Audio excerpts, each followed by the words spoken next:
Purihin ka, Panginoon. Hallelujah. Makibukas nga po tayo ng ating mga banal na kasulatan sa aklat ng Awit, chapter 39, mula po sa verse 14 hanggang sa 13. Hallelujah.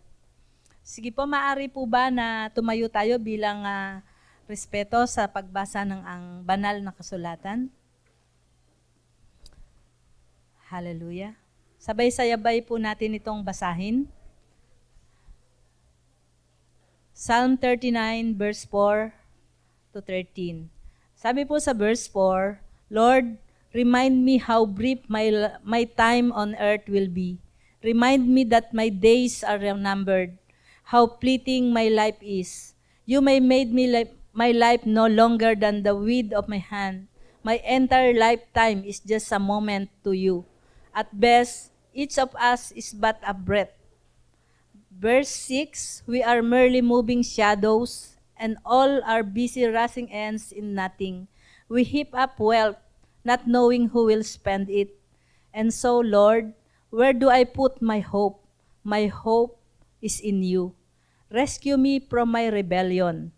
Do not let fools mock me. I am silent before you. I won't say a word. My punishment is from you. But please, stop striking me.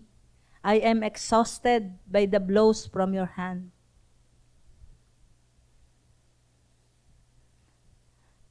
Verse 11, when you discipline us for our sins, you consume like a moth what are precious to us. Each of us but a breath. Hear my prayer, O Lord. Listen to my cries for help. Don't ignore my tears, for I am your guest, a traveler passing through as my ancestors were before me. Leave me alone so I can smile again before I am gone and exist no more. Ang Diyos po ang magpala sa pagkabasa ng kanyang banal at buhay na salita. Pwede na po tayong maupo. Amen. So, ito po ay sinulat ni David sa panahon po na siya ay nahihirapan dahil sa parusa ng Panginoon sa kanyang mga kasalanan. Amen? So, in Psalm 39, David expresses his frustration over the brevity and seemingly futility of life. So, maiksi po ang buhay. Sabi po ni David, di ba? Yahweh, sana'y sabihin mo kung kailan mamamatay, kung gaano katagal pa kaya ako mabubuhay. Yun po yung sabi niya sa verse 4. So, sa panahon po na ito, pwedeng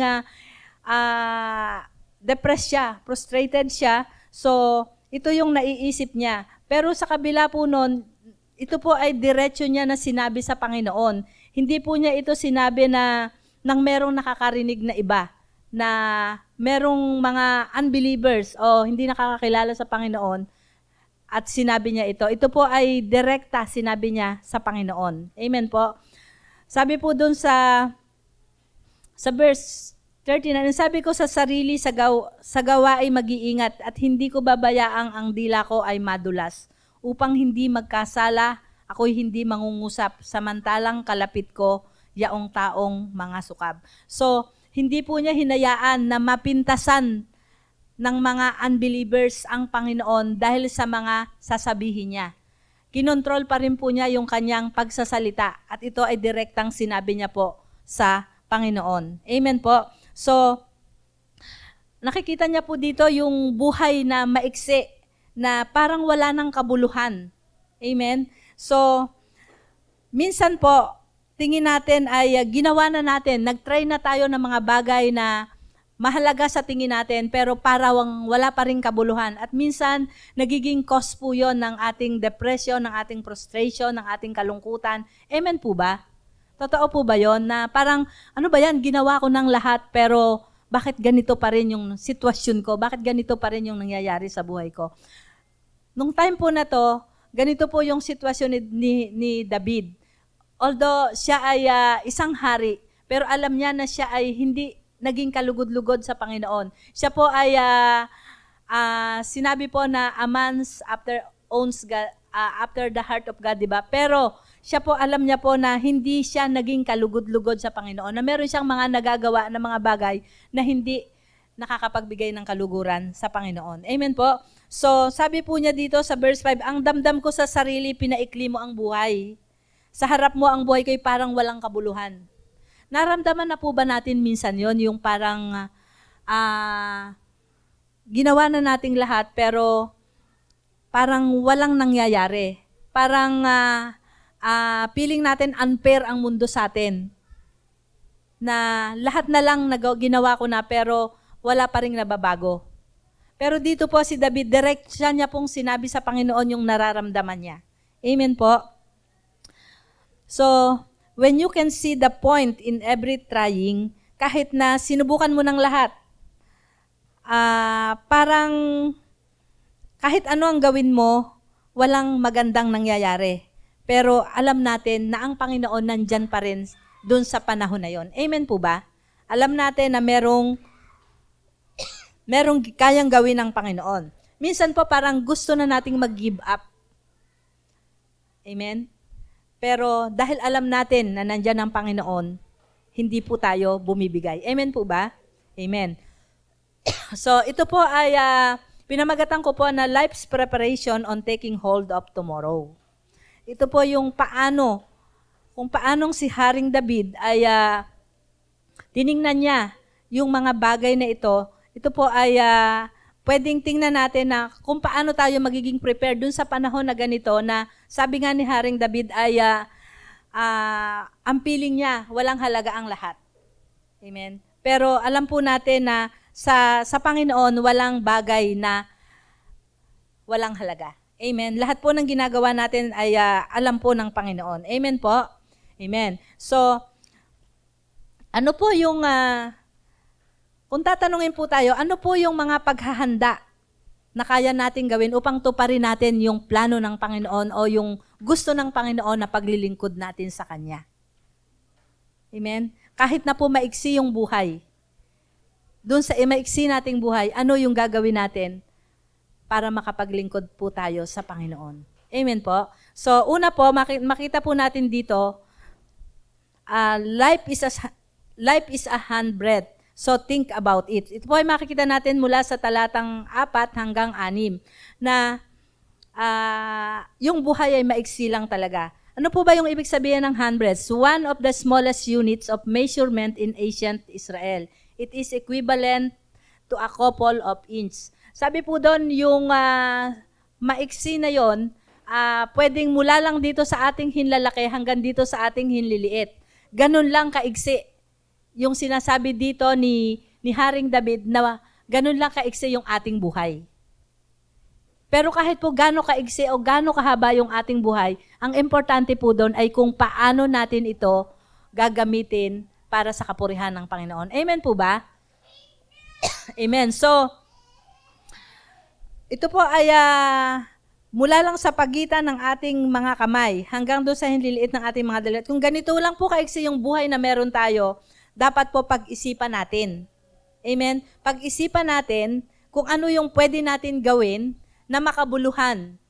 Dito po sinasabi ni Haring David, di ba, walang kabuluhan, maiksi ang buhay at parang wala ng kabuluhan. Pero isipin po natin, ano doon sa maiksi nating buhay, yung kaya nating gawin na makapagbibigay ng kaluguran sa Panginoon.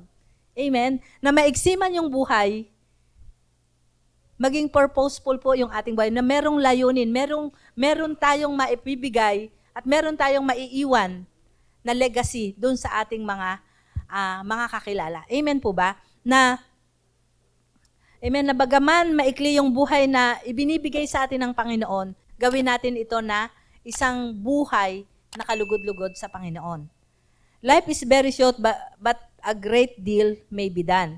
Kung maiksi lang po ang ating buhay, ano yung mga bagay na ating paghahandaan?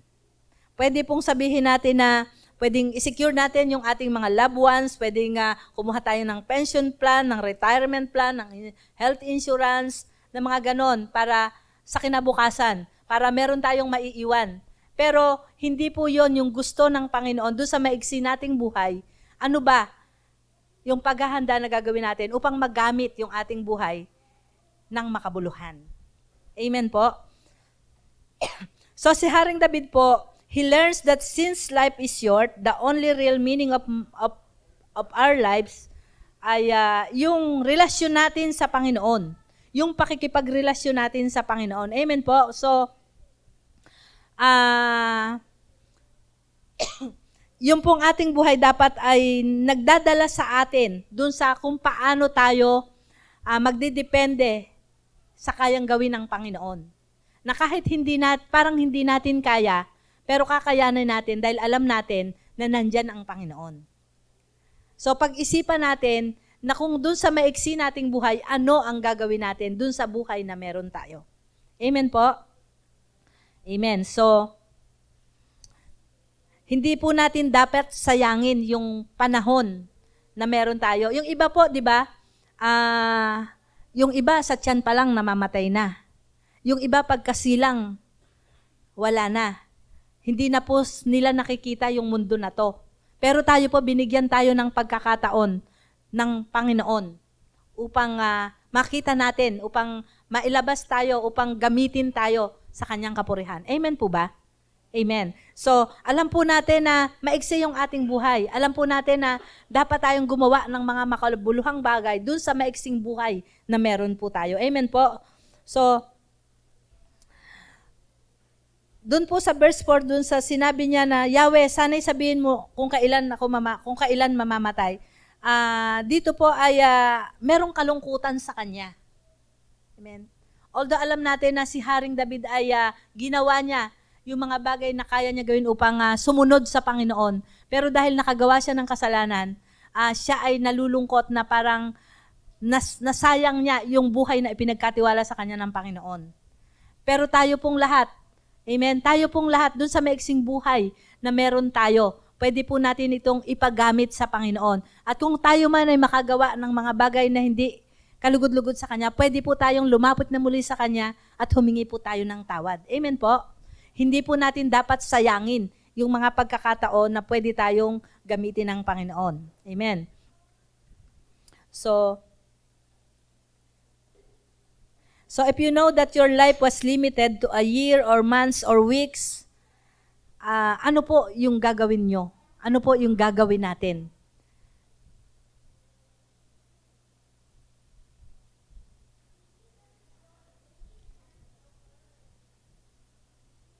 Testimony lang po. Nung pong, nitong month lang po,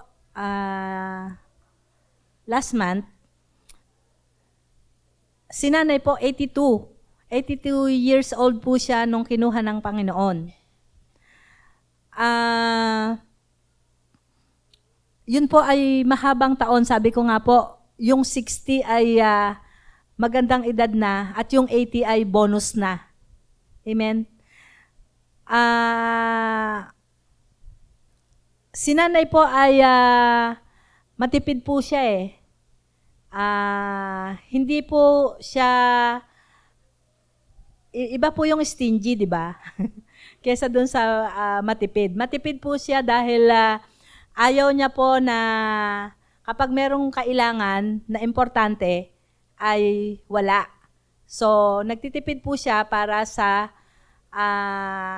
in times ng mga emergencies, no? Siya po ay matagal nang may sakit at ilang beses na rin po namin siyang inaalok na baka gusto na niyang magpagamot doon sa puso niya na kailangan ng angiogram angioplasty. After po ng pandemic, tinanong po ulit namin siya at ayaw niya po. Ang pinipilit niya po sa amin, gusto niyang magpa-opera ng mata. So, naoperahan po siya sa mata this year. February yata at saka June. So, magkabilang mata kasi. Pero kapag tinatanong namin siya kung gusto niyang magpa-opera sa puso, ayaw niya. So, hindi po siya nagpa-opera. Nung pong, nito pong month lang na to, dinala namin, inatake daw po siya, inuubo, sumasakit ng dibdib, inatake siya. Dinala namin sa heart center. Talaga pong pagka mawawala na yung isang tao, kahit gawin mo ng lahat yung kaya mong gawin, wala na po magagawa ang tao. Kasi yun na yung time niya. Amen po. So, dinala po namin siya ng Martes sa heart center. Malakas pa siya parang malakas pa siya. Pero nung nandun na po siya, nakita ng lahat yung mga problema dun sa kanyang katawan at hanggang sa nag-renal failure na po siya at bumigay yung puso niya hanggang sa na-intubate at hanggang sa nawala na siya. Nung pong tawagan ako ng kapatid ko at sabihin na i-intubate na si nanay, medyo nagpanic po ako.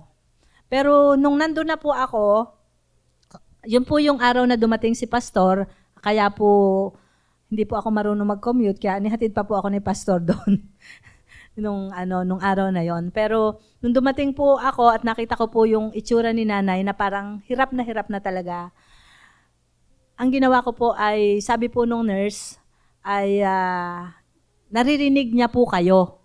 So ang ginawa ko po ay nilapitan ko si nanay at sinabi ko po sa kanya na, Nay, sunod ka sa prayer kung nadidinig mo ko.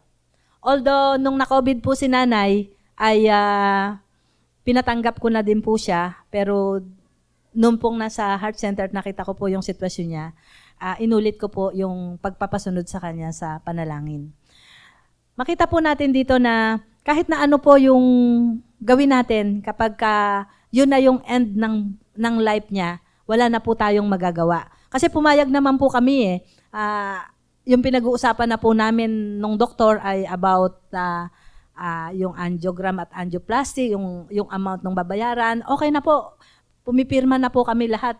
Pumipirma na lang po kami kasi gusto namin madugtungan pa yung buhay ni nanay. Although 82 na siya, pero pag po talagang kukunin na ng Panginoon, wala na po tayong magagawa. Amen. Si nanay po ay mabuting nanay sa amin. So,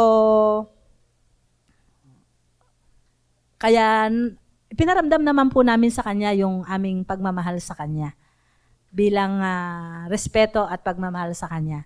So, naniniwala po ako na lahat ng yon ay nakita niya at walang nasayang. So, tayo po, ipakita po natin dun sa mga mahal natin sa buhay yung ating pagmamahal hanggang nandito pa sila. No? Maiksiman yung buhay, pero huwag natin hayaan na masayang yon, na walang kabuluhan yung ating mga gagawin doon sa ating buhay na ipinagkatiwala sa atin ng Panginoon. Amen po. So, bagaman maiksi ang buhay tulad nga ng sabi ni Haring David, at tinatanong niya ang Panginoon kung hanggang kailan yung buhay niya, alam din po natin na doon sa buhay na meron tayo, alam po natin na yon ay kailangang gawin natin na makabuluhan para sa harapan ng Panginoon. Amen po. So, pwede po tayong magtanong sa Panginoon, hanggang kailan na lang po ba ako? Pero alam po natin na yon ay hindi natin kayang alamin at ang Diyos lang ang nakakaalam. Amen po. So, sabi po dito ay my days are numbered. So walang nakakaalam kung hanggang kailan. Amen po. So yung bawat moment na meron tayo dun sa mundo na ito, gawin po natin yung makakapagbigay ng pagpapasalamat, ng paglilingkod natin sa Panginoon. Amen po ba? Gamitin po natin ito sa kapurihan ng Panginoon at maging handa po tayo sa pagharap sa Panginoon. Amen? So, we need not long lines to measure our lives. Hindi yung tagal, kundi yung ano ba yung ginawa mo doon sa maiksing buhay. Kahit po gaano tayo bigyan ng mahabang buhay, kung hindi naman po natin ito ginamit ng makabuluhan, baliwala po ang lahat ng yon. Amen? Amen? So, nasa kamay ng Panginoon kung hanggang kailan na lang po tayo.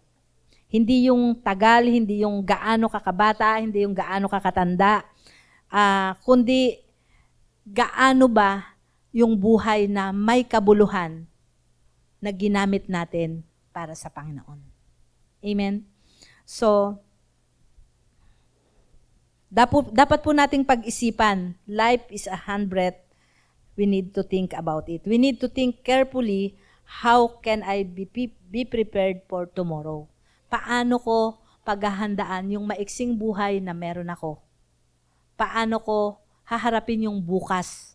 Sa bawat araw may bukas. Pero ano yung gagawin natin doon sa bawat bukas na ipinagkakaloob sa atin ng Panginoon?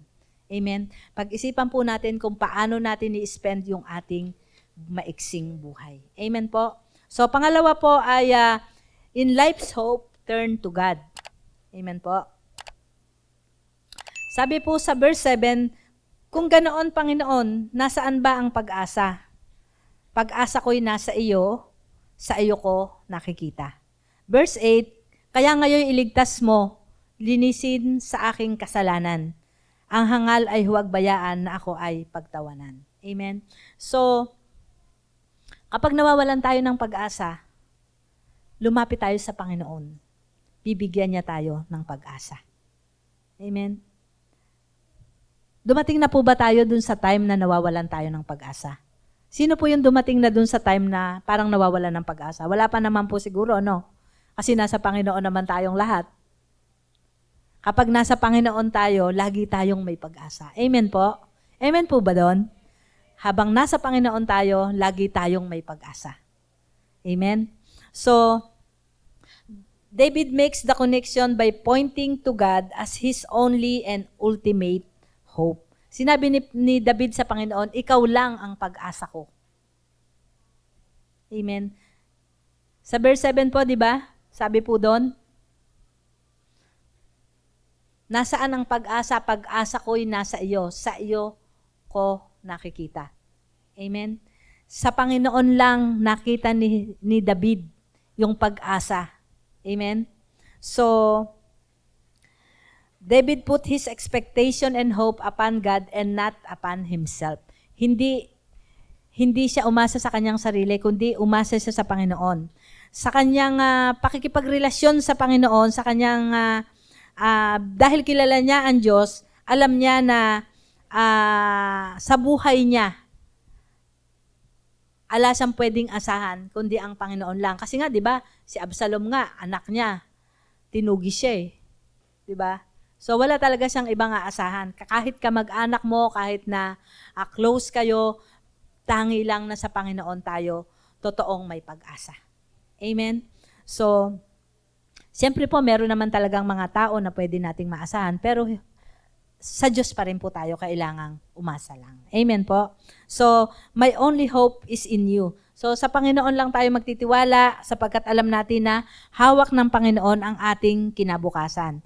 Magtitiwala tayo, aasa tayo sa Panginoon, alam natin na may gagawin ng Panginoon. So, si Haring David po, humingi siya ng tawad at paglilinis sa Panginoon. Amen? Rescue me from my rebellion. Amen? Sabi po dito, sa letter A, in deliverance.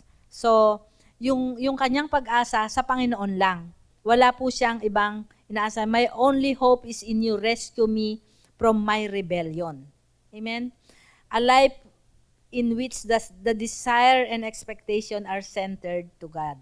Amen? Ito po yung buhay na ipinakita ni David na sa Diyos lang talaga siya aasa, na yung kanyang buhay ay nakasentro sa Panginoon.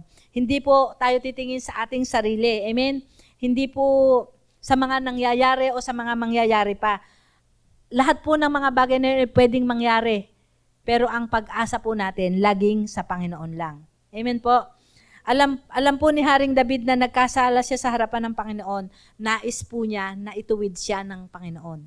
Sa Panginoon pa rin siya aasa. Kahit alam niya na siya ay merong mga nagawa. Alam niya na patatawarin siya ng Panginoon at aasahan niya pa rin ang Panginoon. Amen? When God forgives our sin and delivers us from them, He delivers us from them all. When David prays that God would pardon his sin and not make him reproach it, it is to be taken as a peace of conscience. So, dahil nagtitiwala siya, dahil umaasa siya sa Panginoon, yung kapanatagan sa kanyang puso, kanyang patuloy na maranasan. So, ganun din po tayo, di ba? Kapag po tayo ay dumulog sa Panginoon, kapag nanalangin tayo, kapag itiniwala na natin sa Panginoon, hindi na po natin nahawakan yung problema na yon. Yung mga bagay na ipinagkatiwala natin sa Panginoon, dapat hiyayaan na natin na nasa Panginoon. Amen. Nagtiwala na tayo sa Panginoon, bakit babalikan pa natin? Hayaan na natin yun sa Panginoon kasi may gagawin ng Panginoon. Amen. So, hayaan po natin na dun sa mga bagay na hindi natin kaya, dun sa mga bagay na wala na tayong magagawa, umasa lang tayo na may gagawin ng Panginoon. Amen po. Isang palakpak nga po sa Panginoon. Amen. In life's hope, turn to God. So, wala tayong ibang aasahan, ang Panginoon lang. Letter B, in discipline. Sabi po doon sa verse 9, tunay akong tatahimik, wala akong sasabihin. Yamang pawang pagdurusa, yaong dulot mo sa akin. Huwag mo akong parusahan, parusa mo ay itigil. Kung ang tao'y magkasala, ang parusa mo ay galit. Parang isang gamo-gamong pinatay ang iniibig. Tunay na ang isang tao'y hangin lamang ang kaparis. Amen. Sa panahon na si Haring David ay nabibigatan, ito yung sinabi niya sa Panginoon. Amen. Mananahimik na lang ako. Alam ko na yung parusang ito galing sa'yo. Yun ang sinasabi niya, di ba? Para lang akong isang gamo-gamo sa iyong paningin. Amen? Para lang akong hangin. Amen? Para lamang akong hangin. Ang buhay natin ay parang isang pitik lang sa Panginoon. Amen? Na kapag gusto na niya tayong kunin, kukunin niya tayo. Kaya habang nandito pa tayo, amen, yung ating pagtitiwala sa Panginoon, yung ating pagpapadisiplina natin sa Panginoon, hingin natin sa Panginoon. Kasi minsan, akala natin okay lang yung lahat ng ating mga ginagawa. Hindi natin alam, nakakagawa na tayo ng mga bagay na hindi nakakapagbigay ng glory sa Panginoon. So, dapat tayong magpadisiplina sa Panginoon, dapat tayong magpalinis palagi sa Panginoon. Amen?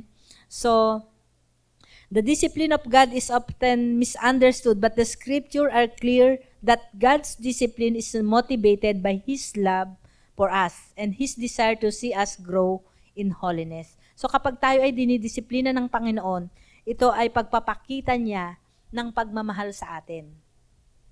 Amen? Na ang gusto niya, lumago tayo, maayos tayo. Amen po ba doon?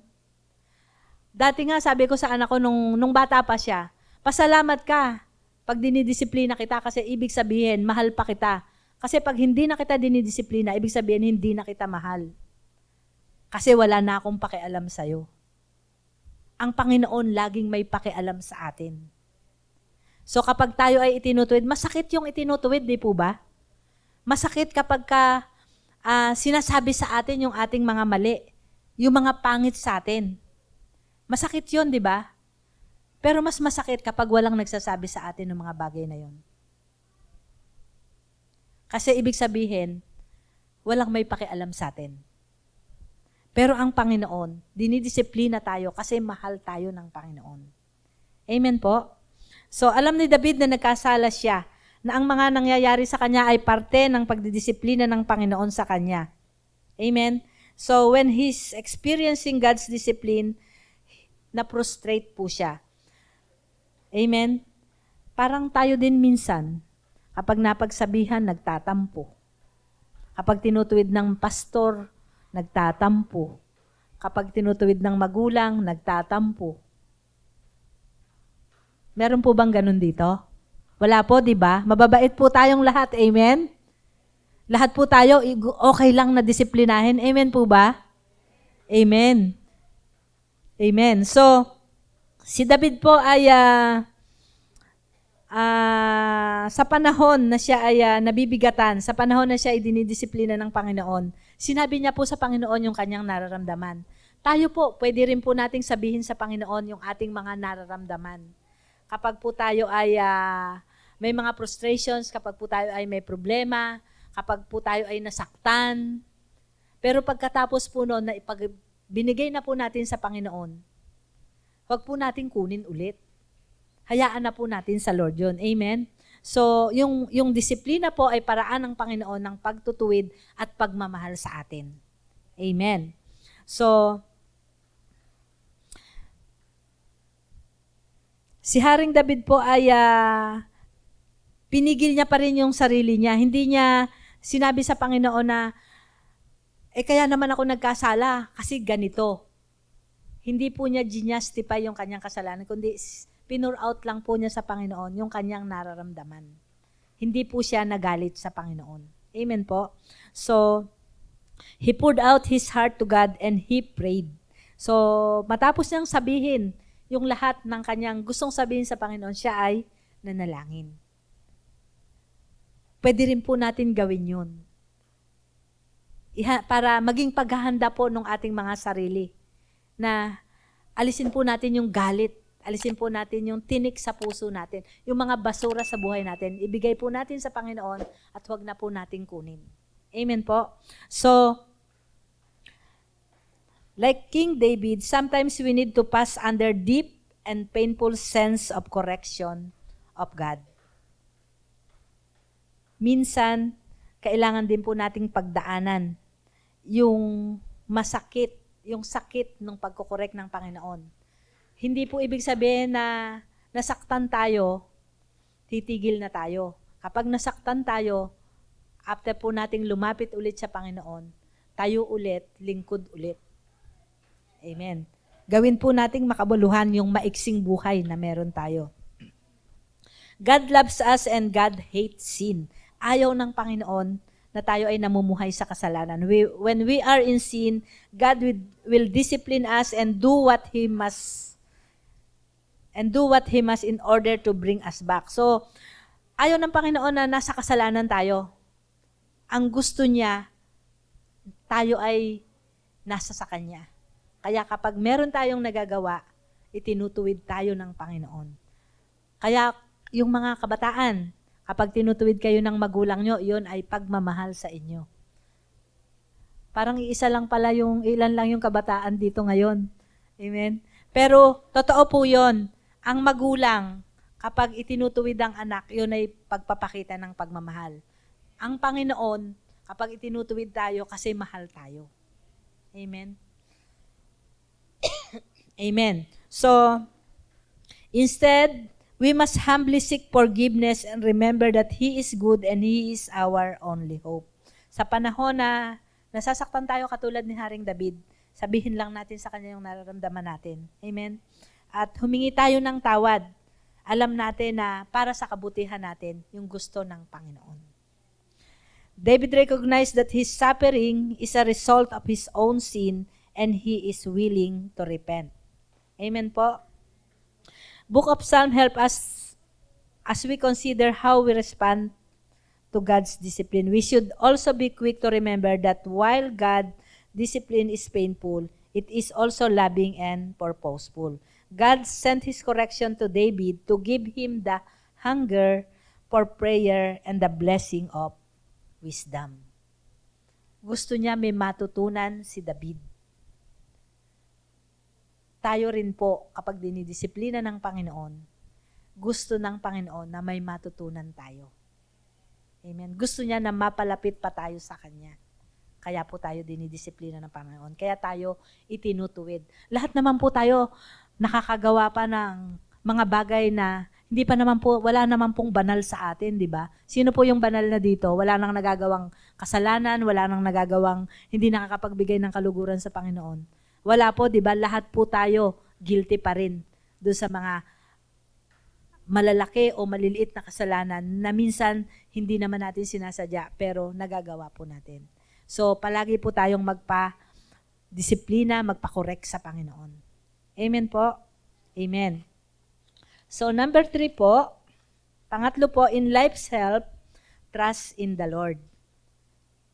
Hear my prayer, O Lord. Listen to my cries for help. Don't ignore my tears. Amen? So, sinabi niya, pakinggan mo ako, Yahweh, dinggin ang aking hibik. Sa daingkot panalangin, huwag sanang manahimik. Sa iyong piling ay dayuhan, ako'y hindi magtatagal. At tulad ng ninunuko, sa daigdig ay lilisan. Sa ganitong kalagayan, huwag mo akong kagalitan upang muling makalasap. So, sa panahon na ito, pwedeng hindi na maganda yung kalalagayan ni David. Kasi ang sabi niya, di ba, bago man lang mamayapat, makalimutan ng lahat. So, bago siya mamatay, gusto niyang maranasan yung pagtulong sa kanya ng Panginoon. Naniniwala siya na kaya siyang sagipin ng Panginoon. Amen? So, bagaman siya ay na-embarrass dun sa kasalanan na kanyang ginawa, so, he offers this prayer as a request for forgiveness and also that the Lord would forget. yung kanyang mga kasalanan. Gusto niya na sabihin sa Panginoon na, Panginoon, nagkasala ako pero kalimutan mo na yon. Iparanas mo muli sa akin yung kasiyahan, yung kaligayahan. Amen? Kalimutan mo na, Panginoon, yung mga nagawa ko. Tinatanggap ko yung pagdisiplina mo. Hayaan mo na maranasan ko muli yung pagmamahal mo bago man lang ako mawala sa mundo na to. Amen? He wants to smile in the assurance of salvation. Gusto niyang maranasan, gusto niyang alam niya na iniligtas siya ng Panginoon. Amen po? So sa pangit na sitwasyon ng buhay ni David, umiyak siya sa Panginoon. Sinabi niya sa Lord yung mga laman ng puso niya, nagsumamo siya sa Panginoon. Amen? Umiyak siya sa Panginoon. Tandaan po natin na bawat patak ng ating luha, bawat salita, bawat panalangin po natin, lahat po ng yon naririnig, nakikita ng Panginoon. Wala pong nasasayang. He prays for reprieve yet a little longer. So gusto niya na konti pa, Lord. Saka mo na lang ituloy yung parusa mo sa akin. Hayaan mo muna na makaranas ako ng konting kasiyahan. Sabi po sa isang commentary, ito po ay isang passionate wish that God would send him help quickly or it would be too late. So ito daw po ay, sabi sa isang commentary ay, ito ay isang panalangin, isang paghingi ni David na tulungan siya agad kasi bago pa mahuli ang lahat. Bago siya mamatay, Lord, bago ako mamatay, tulungan mo na ako ngayon. Lord, bago ako huminto, sagipin mo na ako para makapagpatuloy pa rin ako sa paglilingkod. Lord, natatakot ako. Pero kung gusto mo, bibigyan mo ako ng lakas ng loob para makapag-share. Lord, hindi ko to kaya, pero kapag tinulungan mo ako, kakayanin ko to. Ano man yung sitwasyon sa buhay natin na hindi natin kaya, humingi lang po tayo ng tulong sa Panginoon at magtiwala tayo sa Panginoon. Amen. Lahat po na yon kaya ng Panginoon. Wala pong hindi kayang gawin ng Panginoon para sa bawat isa sa atin. Amen.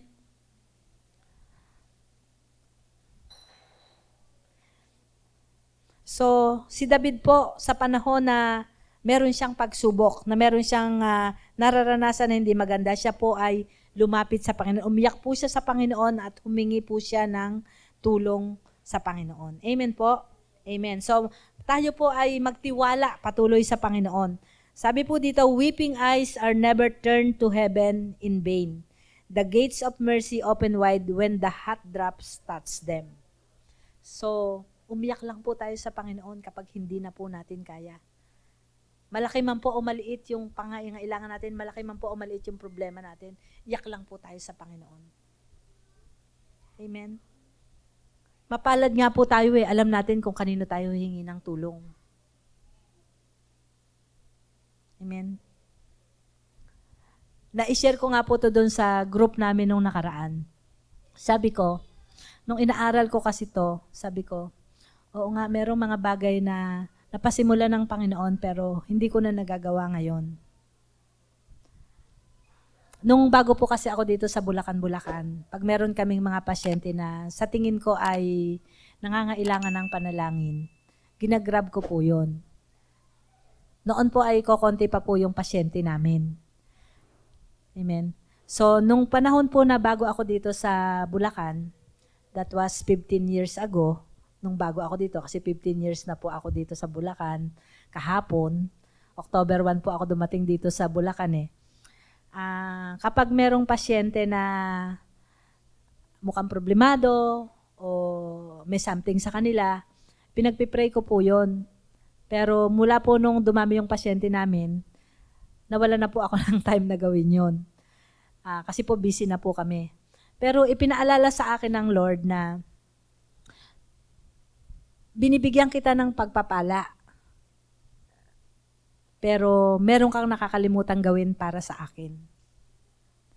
Nung nakaraan pong linggo, meron po kaming pasyente na bata pa po siya, mga 35 years old, Jen, no? 35 years old. Tinawag ako ni Jen kasi ako na daw yung gumawa doon sa pasyente. Meron siyang mga bukol-bukol sa kanyang dibdib. And dahil sa tagal na po naman namin ginagawa yung trabaho namin, medyo alam na po namin yung itsura ng pangit at saka binay na bukol. At tingin ko po ay pangit yung bukol niya. Means mukhang cancer.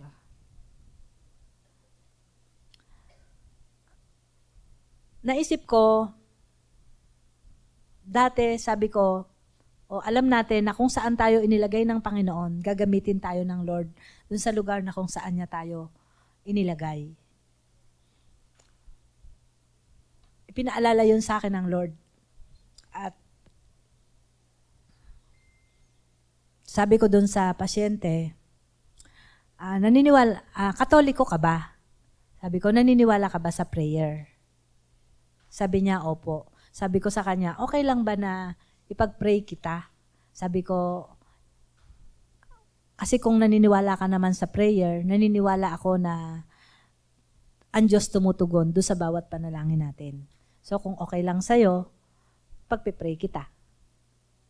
Umiyak po siya. Nung niyakap ko po siya, umiyak siya. Tapos, pinag-pray ko po siya. Alam niyo po yung, nung nagawa ko yung prayer, ako din mismo yung nagaanan. Kasi alam ko na meron akong dapat gawin para sa Kanya. At yun ay alam ko na conviction ng Panginoon. Amen. So, sa panahon na nangangailangan tayo ng tulong, humingi tayo ng tulong sa Panginoon. Yung mga bagay na sa tingin natin hindi na natin kaya, humingi tayo ng tulong sa Panginoon. Tutulungan tayo ng Panginoon. Ipinagpipray ko siya na sana bumalik siya doon sa clinic kasi alam ko naman yung procedure na gagawin sa kanya. So, malamang babalik naman siya. Kasi gusto kong kapag bumalik siya, yung prayer of salvation. Amen. Pero sinabi ko sa kanya, huwag kang mawala ng pag-asa.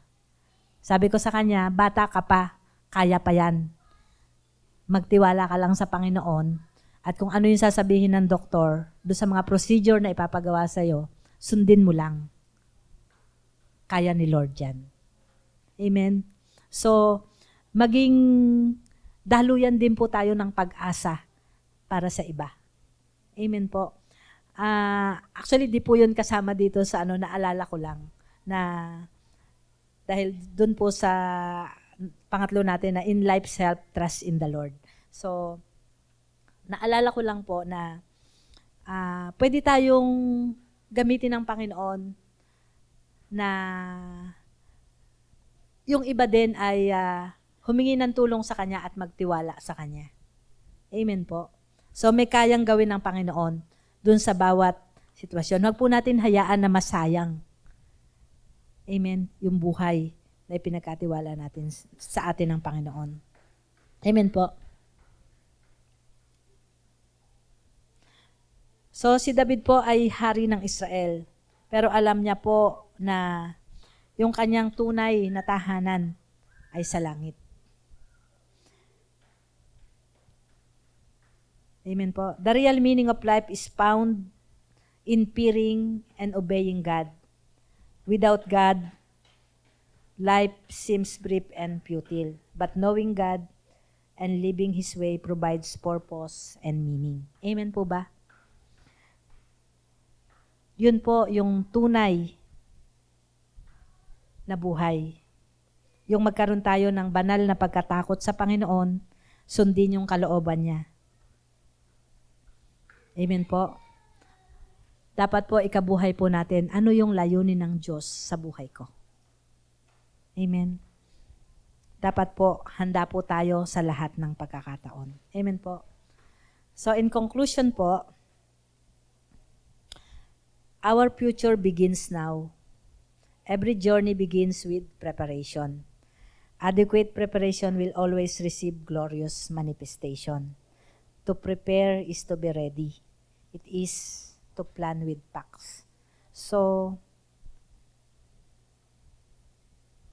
yung pong ating bukas ay nagsisimula ngayon. Huwag po nating sayangin. Maging handa po tayo. Amen po.